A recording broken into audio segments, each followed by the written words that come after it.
7:25 de la mañana, le doy ya la bienvenida a Diego Ordóñez, asambleísta por Creo, que nos acompaña en el estudio en Quito. Bienvenido, buenos días, asambleísta. Liz, buenos días, muchas gracias por la invitación.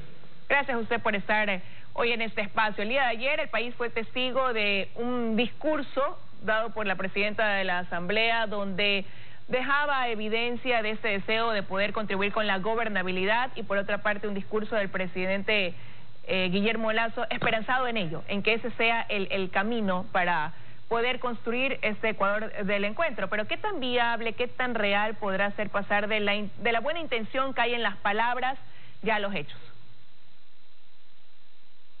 Bueno, lo primero me parece a mí que es fundamental que exista esa buena intención, porque si no existe esa buena intención, esa buena fe, es difícil lograr resultados en términos de acuerdos o del encuentro. Lo del día de ayer me parece un fenómeno político extremadamente interesante e enriquecedor para la democracia ecuatoriana.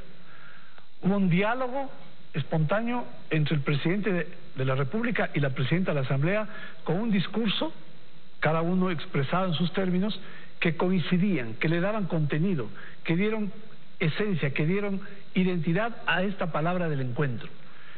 Este diálogo que se generó el día de ayer me parece nutritivo en términos de fortalecer esto que es crucial en una democracia.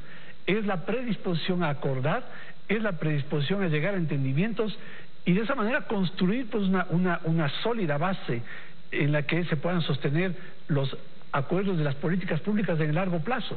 El problema, Liz, es que en el Ecuador las políticas, las leyes incluso, ¿no?, duran poco tiempo. Los efectos son de corto plazo, porque no hay un acuerdo político fundamental que sostenga en el largo plazo. Las sociedades que han tenido éxito en fortalecer su democracia, en fortalecer su economía, lo han logrado porque han habido acuerdos políticos entre los distintos, entre los diferentes. Y esto me parece a mí que el día de ayer se mostró con nitidez. A mí me impresionó muchísimo el discurso de la presidenta de la Asamblea, ¿no?, por la claridad en cuanto a la definición de que ella ejerce una función del Estado, la presidencia una función del Estado, para coadyuvar al gobierno a la gobernabilidad, sin dejar de lado las discrepancias, sin dejar de lado las diferencias. Por el contrario, ponerlas sobre el tapete, discutir sobre ellas y llegar a acuerdos. Lo propio hizo el presidente de la República, que ratificó lo que fue su discurso de campaña en cuanto a la apertura a la sociedad, en cuanto a la apertura a las nuevas agendas, ¿no?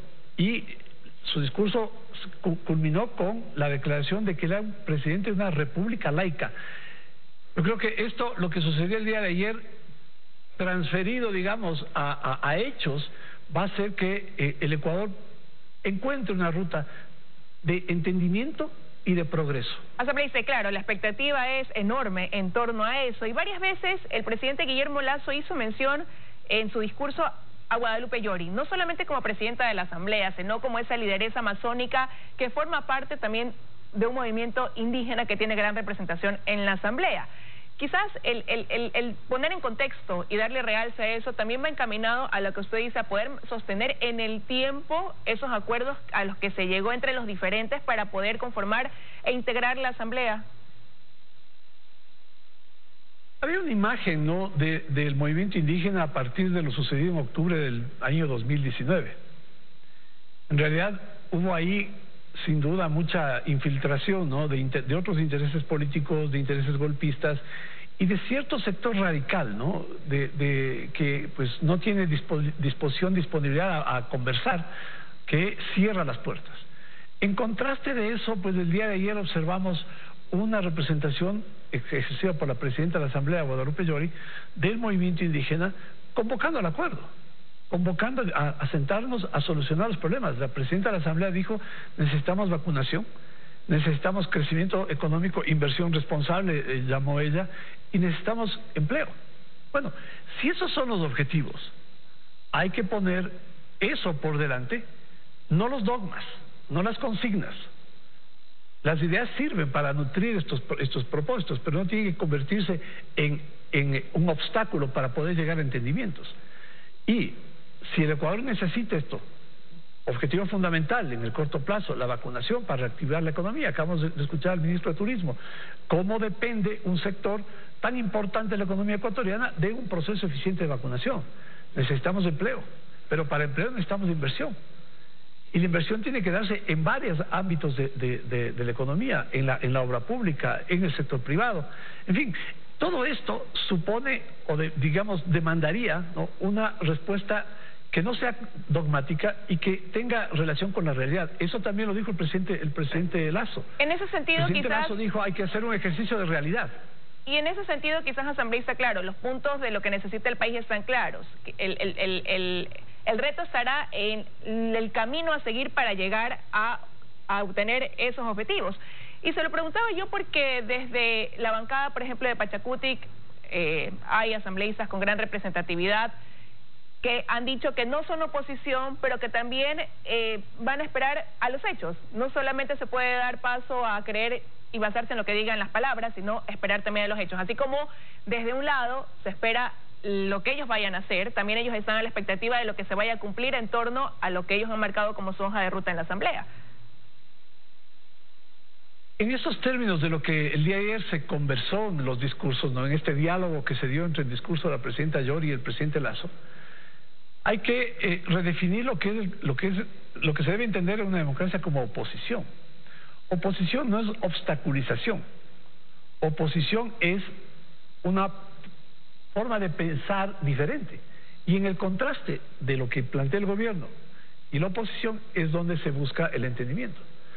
Entonces, cuando se dice vamos a esperar resultados, ¿no?, como que solamente al gobierno le corresponde hacer todo, pues no se está reconociendo el rol de la oposición en aportar en términos de lograr resultados. ¿Por qué? La Asamblea es un espacio en el cual vamos a tener que discutir leyes o reformas que tienen impacto fundamental en los propósitos de el empleo, la reactivación y el empleo y la inversión. Si no hay ese diálogo y ese aporte, el resultado no se va a conseguir, pues. El resultado no se va a conseguir. El resultado que le vamos a pedir al Ejecutivo es el que depende de sus competencias. El resultado que le vamos a ofrecer a los ciudadanos es el esfuerzo, deberá ser el resultado del esfuerzo de que el gobierno más la oposición suman voluntades para lograr resultados. Vamos a tener que hacer reformas fundamentales, una reforma tributaria, una reforma laboral, una reforma financiera, una reforma al sistema de educación superior. Menciono algunos, habrá muchos más. Tenemos que ponernos de acuerdo en una reforma institucional. Tenemos que definir cuál va a ser, cómo vamos a eliminar el Consejo de Participación Ciudadana y qué alternativas existen para la designación de autoridades de control. Fíjese que la agenda es inmensa y esa agenda inmensa se tiene que construir, sobre esa agenda hay que construir un acuerdo y en el acuerdo tiene que haber esta consistencia, esta consonancia con lo que el día de ayer se planteó en los discursos, tanto del lado del gobierno como del lado el movimiento Pachacutic y del conjunto de la Asamblea, porque en la Asamblea también está representado el correísmo, está representado el Partido Social Cristiano, ¿no?, está representada Izquierda Democrática, está el bloque de gobierno, y en ese diálogo es que sobre estos temas tenemos que llegar a entendimientos. Y para llegar a los acuerdos que prosperen en toda esa agenda, gran agenda que usted aquí ha nombrado rápidamente algunos de los puntos importantes, hay que primero terminar de ponerse de acuerdo en la conformación ya como tal de la Asamblea, y todavía hay comisiones que no lo están, y ya comenzamos a ver quizás esas diferencias y a la expectativa de ver cómo se logran los acuerdos. En la Comisión de Régimen Económico, en la que usted forma parte, por ejemplo, todo apuntaba que usted la iba a presidir, después resulta que quedó como presidenta Mireya Pazmiño de Pachacutic, eso fue el 21 de mayo, el 23 de mayo la Asamblea manda un comunicado diciendo que eso queda sin sustento. ¿Qué va a pasar con esta comisión? ¿En qué situación están hoy, 25 de mayo? Bueno, hoy nos reuniremos para resolver, ¿no? Diga, esto es un proceso, ¿no? Un proceso, los acuerdos son procesos dinámicos. Y bueno, en ese proceso es que vamos a solucionar, y vamos a tener una comisión económica que es fundamental. La comisión económica, la comisión de régimen económico a la cual me pertenezco, ¿no?, es la que tiene que abordar la reforma tributaria, es la que tiene que abordar el presupuesto del Estado, que estará en poco tiempo ya en discusión. Por eso es lo importante de saber, asambleísta, si va a ser usted o va a ser la asambleísta Pazmiño por Pachacuti quien presida esa comisión, para que ya pueda quedar definida y arrancar. ¿Cuándo ya se podrá dilucidar quién va a estar al frente de la comisión? Eso lo dilucidaremos el día de hoy en la noche. Estaremos pendientes. Quiero agradecerle que nos haya acompañado esta mañana aquí en los desayunos de 24 horas, asambleísta Ordóñez. Muchas gracias, Liz. Buenos días. Gracias a usted, que tenga un buen día. Hasta aquí llegamos hoy con los desayunos de 24 horas, amigos. Inmediatamente vienen las noticias aquí en Teleamazonas. Les deseo que tengan un buen día.